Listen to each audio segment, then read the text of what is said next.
केन्द्रापड़ा जिलार इंदुपुर धूमांत पंचायतर वैष्णव साहि रहुछंती असहाय सविता दास 2 वर्ष तले स्वामी दिव्यांग थिबारु आत्महत्या करी आरपारी को चली जाइथिले। स्वामी चली जिबा परे सविता एबेको किडनी रोग रे पीड़ित अछंती। तांकर 16 वर्षर झियो और 7 वर्षर गोटे छोट पुओ। घरे सेमिति केही वयस्क व्यक्ति नाहंती जे कि रोजगार करी परिवार प्रतिपोषण करि पारिबो।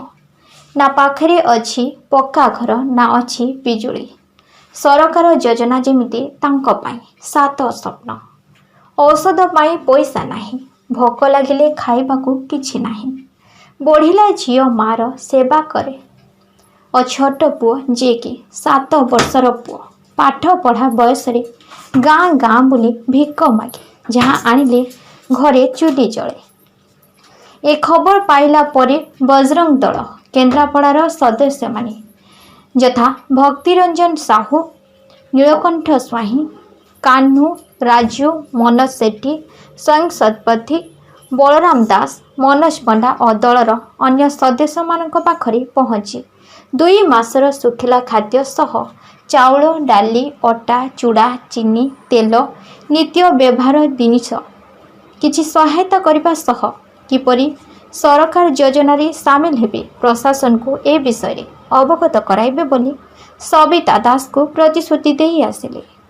केन्द्रापड़ा जिला बजरंग दलर सदस्य माने अंत्योदय योजन 35 किलो चाउल मिलवाको थिबा बेले तांको 15 किलो चाउल दे 20 किलो चाउल हड़प करुछंती डीलर।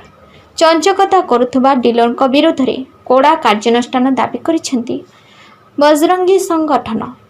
केन्द्रापड़ारू कृतिरंजन जनांक report OD news. ओडिशार गर्व ओडिशार गारिमा को नहीं आमे गर्व करू।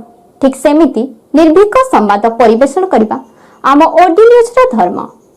सत्य घटना को आपण को निकट रे पहुंचे समस्त स्वाभिमान रे बंचिबा सेति पई समस्त पसंद ओडी न्यूज।